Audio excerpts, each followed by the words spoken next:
Hello বন্ধুরা, সবাই কেমন আছেন? আশা করি ভালো আছেন। আজকে কথা বলবো অপু বিশ্বাসকে নিয়ে।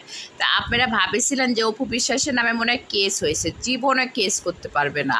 ওই একটু নাম দিয়ে ওই পুলিশ বলেন, ওই র্যাব বলেন, ওই একটু সাংবাদিকেরা বলেন একটু ভাইরাল হতে চায়, অন্য কিছু না।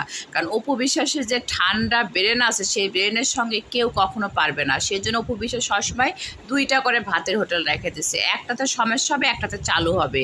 এটাতে অপু বিশ্বাসের যে ব্রেন আছে, দেখেন এখন পর্যন্ত একটা মানুষের যদি কেসও খায় তারপর তো স্বাভাবিক আছে।